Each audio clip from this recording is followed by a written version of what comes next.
जिन हालात से निकलकर आज यहाँ पर एक अमन अमान की जो थोड़ी बहुत फिजा हमें दिख रही, हम सब की खिदमत में सलाम पेश करते हैं। हमारे लिए फख्र की बात है कि आप देखिए, मैं Sohail Shahzad elected member Surankote B constituency से।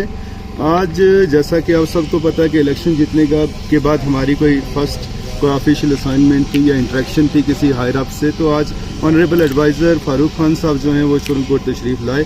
तो उसमें हमने अपना मेमोरेंडम ऑफ डिमांड दिया। उसमें कोई भी ऐसा इशू नहीं है जो हमने छोड़ा हो। मेरे भाई शाहनवाज साहब ने और रियाज साहब ने वहाँ खुल के तमाम इश्यूज़ जैसे पब्लिक के, चाहे वो एजुकेशन हो, हेल्थ हो, वाटर हो, इलेक्ट्रिसिटी हो, जितने भी इश्यूज़ उन सब हमने जो है खुल के एडवाइज़र साहब के सामने रखा।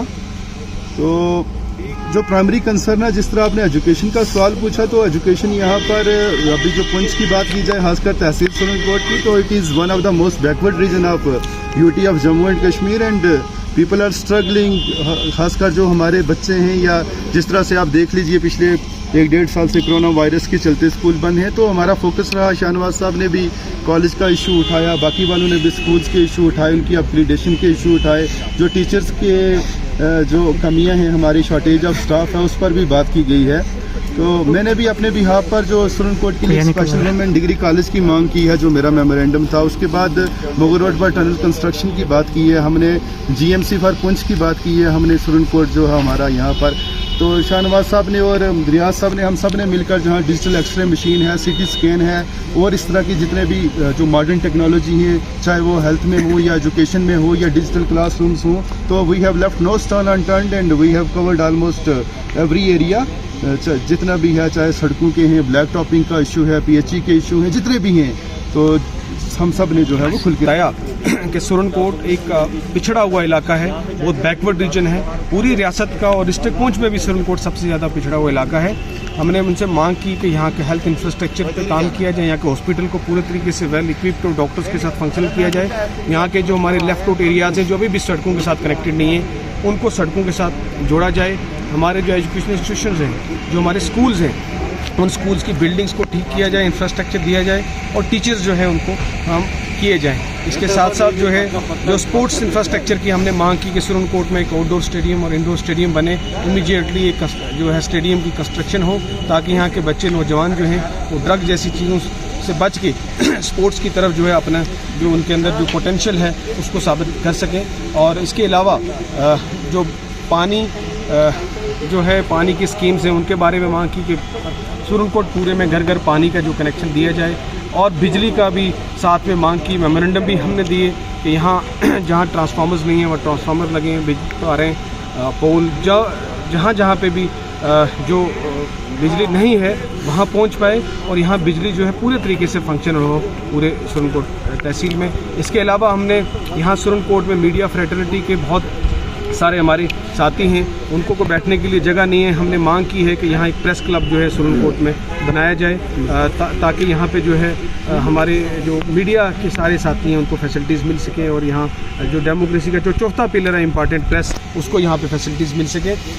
सबसे पहले बात तो ये मैं कहूँगा कि आज यहाँ गवर्नमेंट ऑफ इंडिया और गवर्नमेंट ऑफ यूटी की जम्मू कश्मीर की तरफ से ये जो फैसला लिया गया, जिसकी तहत आज एडवाइज़र साहब सुरनकोट में तशरीफ़ लाए हैं, इसके लिए मैं पूरी गवर्नमेंट जम्मू कश्मीर का शुक्रिया करता हूँ कि उन्होंने यहाँ पर आके लोगों की मुश्किलात को सुना। और मुझे ये पूरा विश्वास है कि आने वाले वक्त के में जितने भी मसाइल यहाँ पर उभारे गए हैं लोगों के, वो तमाम मसाइल जो है वो हल होंगे। इसका पूरा इंश्योरेंस हमें एडवाइज़र साहब ने दिया है। जहाँ तक आप बात कर रहे हैं कि हमें जो है वो अंदर परमिशन जाने की नहीं दी गई, इसके जहाँ उनका तल्लुक है, वो एक बेहतरीन एडमिनिस्ट्रेटर थे जब वो पुलिस में थे, उनका एक टेरर था अपना। आज वो पॉलिटिकल एडवाइज़र है, सियासी मशीर हैं लेफ्टिनेंट गवर्नर साहब के। उन्होंने जहाँ रूलिंग पार्टी को मौका दिया, हमें भी मौका दिया, हमारी भी बातें सुनी। हमारी जो यहाँ की त्रुटियाँ हैं, जो मुश्किलात हैं, उनके सामने हमने रखी हैं, उन्होंने सुनी है। उन्होंने कहा कि हरगिज़ ये मत समझना कि हम किसी एक पार्टी के लोग हैं, हम ये पूरी रियासत में जिस कदर भी जो परेशानी जिसकी है वो हम उसको इंडोर्स करेंगे और उसको सुनेंगे। मैं शुक्रिया अदा करता हूँ उनका कि भाई उन्होंने हमें वक्त दिया, बातें सुनी। आने का मकसद ही यही है कि हम इस यूटी के कोने कोने में जाए।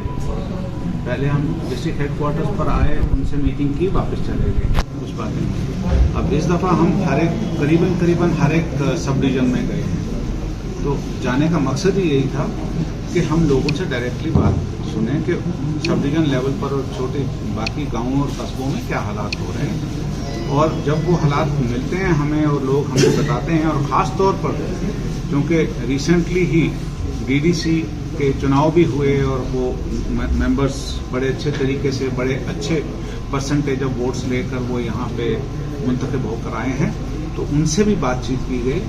और उन तमाम बातचीतों में जो भी मुश्किलातें हमारे सामने लाई गई हैं वो हर एक पर काम करना है, और अगर हम सब के सब मिलकर जो चुने हुए नुमाइंदगान हैं वो और डिस्ट्रिक्ट एडमिनिस्ट्रेशन, फिर प्रोविंशियल एडमिनिस्ट्रेशन और फिर यूटी की जो एडमिनिस्ट्रेशन, जब साथ मिलकर चलते हैं तो डेफिनेटली इम्प्रूवमेंट होती है सिचुएशन में।